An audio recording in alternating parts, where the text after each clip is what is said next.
Ujungkayang panidhaya parimukhang sating upadhepitva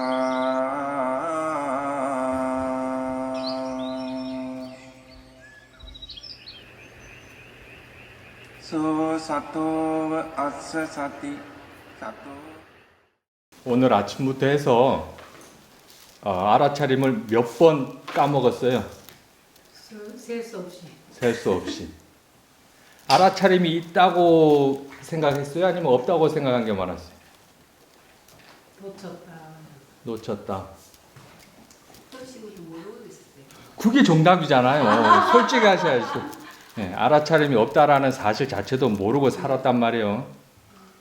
그래도 뭐 한두 시간 실컷 놀다가 아차 싶으면 또 한 2, 3초에 하다가 맞아요. 그리고 오예 하다가 어느 순간 보면 또 한두 시간 또 그냥 가 있고 수행을 하다 보면 그렇게 될 수밖에 없어요. 될 수밖에 없으니까는 그냥 편하게 알아차림 놓쳤다 싶으면 다시 마음가짐 점검하시고 다시 알아차림 시작하면 됩니다.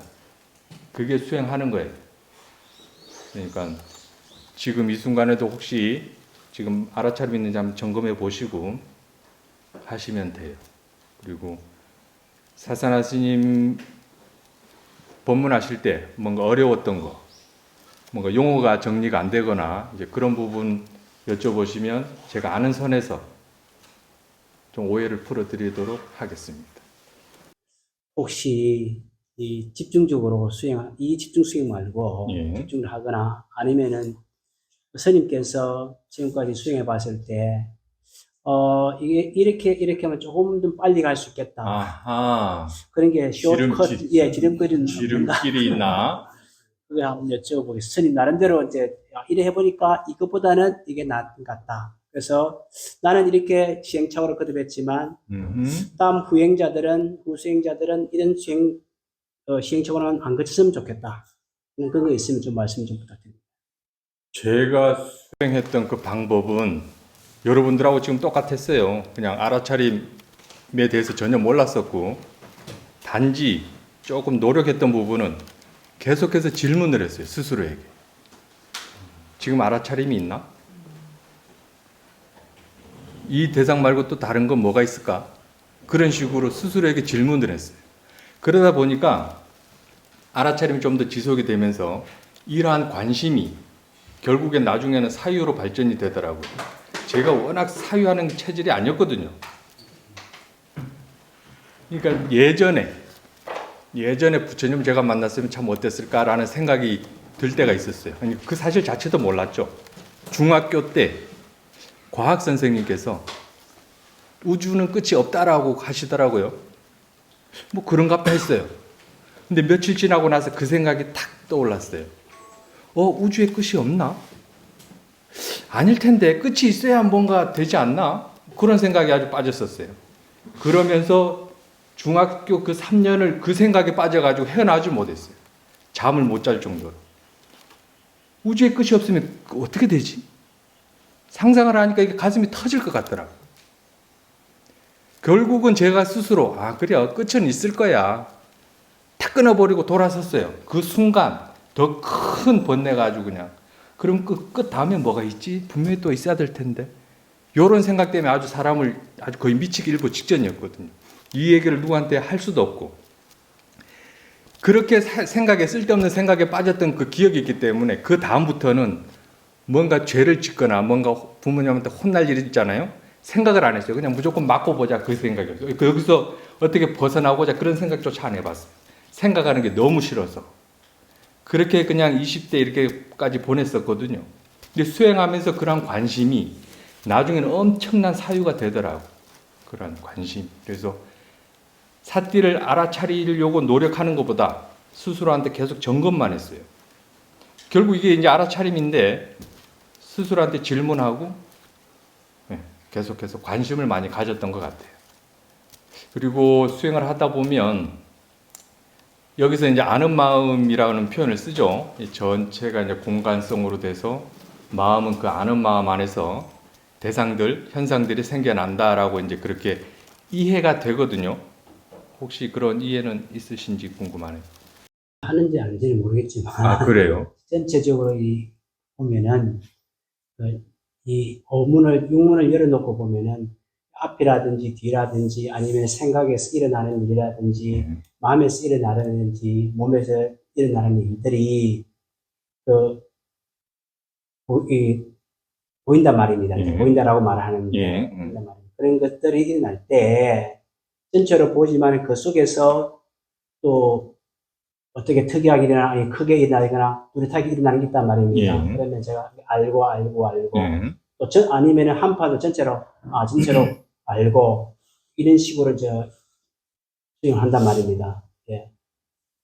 그게 우선에 아는 마음에 대해서 이제 공간성이 이 공간 전체가 다 마음이다라는 그런 이해가 생기면 수행은 더 재밌어져요. 힘이 들어가질 않아요. 일부러 대상을 찾을 필요가 없어요. 이미 그 자체가 지금 이미 다 대상들은 거기서 생겨날 수밖에 없어요.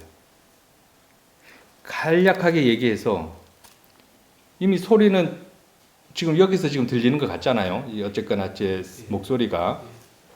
근데 실제에서는 이제 이게 실제는 아니지만 이해를 좀 돕기 위해서 이 소리라는 어떠한 모양이 그러니까 어떠한 이게 지금 공기준을 타고 가서 결국 그 사람이 고막을 때려야 어쨌거나 소리가 들리는 거잖아요. 소리는 결국 여기 있단 말이에요. 이해를 돕기 위해 이해한 겁니다. 소리도 여기는 없습니다. 결국 이거는 보이는 것 또한 마찬가지예요. 맛 또한 마찬가지고 냄새 또한 마찬가지란 말이에요. 그래서 이러한 대상들이 그 마음 안에서 다 이루어지는구나라는 그러한 이해가 있으면 이 공간 자체도 이미 마음이라는 이해가 생겨요. 그러한 이해가 확실하게, 그러니까 수행을 하면서 사마디로 인해서 그러한 상태를 잠깐 경험할 수는 있어요. 그러고 까먹다가 또 막 밖에 찾아다니는 게 그럴 단계는 있어요, 분명히. 근데 거기에 대해서 체험을 더 하고 거기에 대한 사유를 하면서 정확한 그게 이해가 생기면 사띠, 그러니까 알아차림을 놓쳤더라도 이미 그 상태로 바로 가버려요. 그 이해가 있기 때문에. 그러니까 알아차림이 예전에는 먼저 일했지만 지혜가 어느 정도씩 이제 생겨나기 시작하면 그 지혜가 먼저 발현이 돼요. 그래서 대상을 찾을 필요가 없단 말이에요. 힘도 덜 들어가고. 그렇게 하면 더 알아차림이 지속되는 게 더 길어져요. 적은 힘으로 더 오랫동안 유지할 수 있단 말이에요. 그러니까 대상을 찾을 필요가 없다는 말씀이 그렇죠. 저는 이제 이렇게 이해를 제 나름대로 이렇게 하고 사사는 스님은 본문을 통해서 했을 때 제가 이해한 바는 이렇습니다. 육문을 열어놓고 보면은 한 판으로 보라 했듯이 이 한 판에 다 들어와 있다 이미 그죠? 소리도 있고 내 그렇죠. 말도 있고 보이는 것도 있고 예. 느낌도 있고 냄새가 나면 냄새도 있을 거 아닙니까 그죠? 그렇죠. 근데 여기 상태에서 이래서 제가 지금 요 손이 일하면 요 움직이는 거 알고 소리가 들리면은 제 말이 들리면은 또 말이 들리는 줄 알고 그렇죠. 또는 어떤 때는 이 소리가 보이는 것이 같이 있으면 같이 있는 줄 알고 오케이. 아니면 전체적으로 보이면은 이 많이 보이는 것만 보면은 요거 알고 이렇게 한단 말입니다. 좋아요. 우선은 그렇게 계속 해 나가시면 돼요. 해 나가시다 보면 이해가 조금씩 생길 거예요. 그러한 상태적인 그런 느낌적인 느낌으로도 와 닿을 수도 있고요. 지금 나쁘진 않아요. 그게 계속해서 유지가 된다면. 그러니까 스스로한테 계속 물으셔야 됩니다. 사띠가 그러니까 알아차림이 있나? 계속해서. 이 질문 자체가 계속 마음을 일깨워줘요. 마음이 쉽게 말하면 표현상 마음이 밖으로 빠져나간다고 하지만 그렇게 빠져나갈 일이 없죠. 계속 스스로한테 질문을 하기 때문에 스스로에게 관심을 가지기 때문에 밖으로 잘 안 나가요. 그래서 관심을 가지시라는 거. 그게 아마 크게 도움이 될 겁니다. 저는 그렇게 수행을 했어요. 그렇게 가르침을 받았고 처음부터 제가 그렇게 한 게 아니라 사회도 법문에 그게 있더라고요. 그래서 저는 그대로 해왔어요. 그리고 한 가지 더 추가로 질문을 드리겠습니다. 예. 제가 질문을 괜찮겠습니까? 똑같은 대상을 보는데 이게 대상을 보는 사티를 하는데 그게 수념처도 될 수도 있고 느낌으로도 외단어로 볼 수도 있고 오케이. 또 지따로 볼 수도 있고 오케이. 파라마타 법으로도 볼 수 있다. 오케이. 이게 이제 지혜의 수준에 따라서 하는데 예. 지금 현재 제 이 수준에서는 그게 잘 이해가 안 가거든요. 혹시라도 그게 조금이라도 이해되기가 힘들어요. 그 지혜가 있어야 되는데 결국 자, 이 부채 보이시죠? 이 부채가 있지만 이 부채가 없는 곳으로도 볼 수 있는 지혜가 있어야 돼요. 그건 좀 어려워요. 쉽게 말하면 이게 저 어떻게 해야 되노? 그러니까 결국 보는 견해에서 이거를 결정짓는 거거든요. 보는 견해가 이걸 부채로 봐버리면 부채가 되는 거예요. 근데 이 실상이라 그러죠. 존재에 대한 실상, 이런 대상에 대한 성품에 대해서 이해를 하면 부채는 없어요. 없는 것으로도 볼 수 있단 말이에요. 있지만. 그래서 볼 때, 그러니까 외다나, 이 부채가 외다나가 아니에요. 이 성품 안에 외다나의 성품이 묻어 있어요. 그걸 지혜로, 그걸 대상으로 하는 거지. 이 부채를 물질로 보고 이 부채를 외다나, 이 표현이 아닙니다. 이 부채를 보면서 부채로 봤을 때 색으로 보면 물질인 거고요. 여기에 외다나의 성품이 묻어 있어요. 그러니까 거기에 부채에 묻어 있다는 게 아니고 결국은 제 생각은 쓸데없는 생각을 하는지 모르겠지만 제가 이해하는 바는 예. 이렇습니다. 제 마음에 제가 보는 게 제 견해가 제 견해가 느낌으로 보고 제 견해가 마음에 보고 제 견해가 그 표현은 견해라는 표현은 맞지만 지혜로서 이해로서 본다고 하셔야 돼요. 그러니까 이거를 물질로 볼 수 있는 이해로서 보면 물질이 되는 기고 이걸 외다나로 볼 수 있는 그런 이해가 있으면 외다나로 볼 수 있는 겁니다. 그러니까 이게 대상이 변하는 건 아니에요. 보는 견해, 보는 지혜에 따라서 이걸 볼 수 있는 그런 지혜가 있어요. 이걸 마음으로도 볼 수 있어요. 마음으로도. 법은 신수심이라는 그 이치, 그러니까 대상에 대한 그러한 이치에 대한 성품에 대한 이해가 있어야 되고요. 그 다음에 이게 왜 생겨나는지 그러한 이해도 있어야 되고요. 그 다음에 이러한 어떠한 과정으로 해서 생겨나는지 이러한 전체적인 신수심이라는 요 이해, 그러니까 이해를 전체가 지금 법륜처를 얘기해요. 그러한 이해, 법에 대한 이해. 예. 근데 사념처수, 그러니까 사띠빠따나 그 수다를 보면 그냥 간략하게 나와 있어요. 이렇게 수행해라까지만 나와 있어요. 그 이후로는 뭐 칠각지, 팔정도 그 부분에 설명을 하시긴 하셨는데 이렇게 이렇게 알아차림 수행을 했을 때 그 이후에 드러나는 현상들은 오로지 그 길을 간 사람과 이렇게 대화를 하면서 풀어갈 수밖에 없어요. 그 부분은 안 나왔어요. 아쉽지만. 그걸 어떻게 글로서 참 힘들어요. 그걸 적어 놓는다는 게. 그래서 아마 그 부분은 안 적으신 것 같아요. 이렇게 계속해서 법문 이렇게 인터뷰하면서는 아마 하셨겠죠. 근데 그걸 어떻게 글로써 적으면 그 글에 이렇게 뭐라 그럴까요? 언어에 함몰돼 버리는 경우가 아마 있을 겁니다. 수행자가 직접 알아차림을 위해서 그 순간적인 그런 통찰, 그러니까 체험이라고 하죠. 그런 걸 하고 거기에 대한 인터뷰를 하면 거기에 대해서 바르게 가고 있다. 아니다. 그건 본인의 생각이다. 그렇게 하지 마라. 이제 이런 식으로 점검은 해드릴 수 있어요.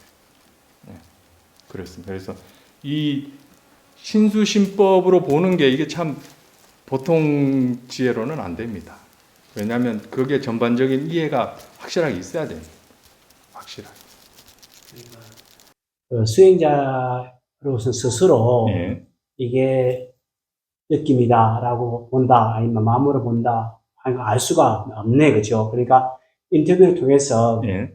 저희가 체험한 것을 인터뷰를 통해서 그 스승이 그거는 느낌으로 보는 것이다. 마음으로 그렇게 또 얘기 안 해드립니다. 단지 뭔가 경험이 있으면 그 경험을 이제 본인이 어떻게 판단할 거 아닙니까? 그런 판단을 들어보고 맞다 싶으면 그냥 그대로 하세요라고 하고 만약 그러한 경험에 대해서 본인의 판단이 뭔가 잘못됐어요. 예를 들면 수행을 하다 보면 어떠한 체험이 생겨요. 뭔가 생하고 멸하고 이런 게 계속 관찰이 돼요. 생멸을 계속 관찰한단 말이에요. 뭔지는 모르지만. 가지고 본인 생각에 어디서 들은 게 있어요. 삼법인 중에 무상고 무아 중에 이게 생멸한다는 그 성질이 무상이구나라고 본인 스스로 판단해요. 맞잖아요. 본인은 그게 직접 봤으니까. 근데 이제 질문을 하죠. 그럼 뭐가 생겨나던가요? 그러면은 답변을 못 해요. 그게 왜 생겨나던가요? 답변을 못 해요. 실제 무상은 이 대상의 생멸에 없어요. 따로 있어요. 그러니까 그런 거에서 계속 이렇게 이쪽 길로 가려고 그러면 그거 아닙니다 하면 다시 이렇게 끄집고 와야 되고 그런 거지. 그러니까 체험된 걸 본인 스스로 판단해서는 안 돼요. 그게 굉장히 위험합니다. 근데 좀 고집 센 분들이 많아요. 분명히 봤거든요. 자선 열심히 하면서 뭔가 오케이. 그리고 생멸을 받습니다. 무상을 받습니다. 그러고 인터뷰를 한단 말이에요. 그럼 사회동에 이런 질문해요. 그럼 그게 뭐더냐? 뭐가 생겨나고 뭐가 사라지더냐? 답변을 못해요. 근데 나는 그래도 받습니다. 그럼 다음날 짐 싸들고 가요. 안 보여요. 안 보인단 말이에요. 어쩔 수 없어요. 그분들은 그런 고집이 있어가지고 이걸 받아들이지를 않아요. 그래서 이게 철저하게 참 수행이라는 게 그래요. 그러니까 뭐라 그럴까, 이렇게 가르쳐 주는 사람에 대한 믿음이 있어야겠죠. 어떻게 보면 그런 스님들이 먼저 신뢰감을 주는 게 어쨌거나 그건 중요하다고 봐요. 예. 스님에 대한 그런 신뢰를 가지고 접근했을 때 어떻게 한마디를 하더라도 더 뭐라 그럴까, 전달되는 게 더 깊겠죠. 예, 그래서 좀 그렇습니다. 그냥 계속 해 나가는 수밖에 없습니다. 이건 답이 없어요. 사사나 스님 표현으로 꽁 잡는 건 매라 그러잖아요. 그냥 주구장창 그냥 하는 수밖에 없어요. 예전에 저 처음 이제 수행할 때 사사나 스님 이런 표현을 했어요. 시골 출신이잖아요, 제가. 그럼 이제 방죽이라는 게 있어요. 조그만한 저수지죠. 그걸 바가지로 그냥 다 퍼낸다는 생각으로 수행해래요. 네, 바가지로 앉아가지고 그냥 알아차림 있나 계속 점검하고 그냥 알아차림밖에 없으니까 이해가 그냥 되더라고요. 오, 알겠나. 오, 그냥 죽었구나, 나 죽었구나 생각하고 그냥 알아차림만 해야겠다. 그 생각으로 갔어요. 그 생각. 그래서 뭐 충분히 저는 가능성이 있다고 봅니다. 지금처럼 계속 그렇게 열심히 하시다 보면 이해하는 날이 있겠죠. 있어야 되겠어요. 있어야죠. 근데 지금 이 순간에 이제 알아차림이 있어야 됩니다. 알아차림 있었어요? 그 말씀하니까. 그래서 항상 관심을 가져야 됩니다. 알아차림이 있는지. 뭘 하든 간에. 그게 뭐 아주 순리죠, 순리. 어떻게 할 수가 없어요. 그것 말고는 답이 없어요.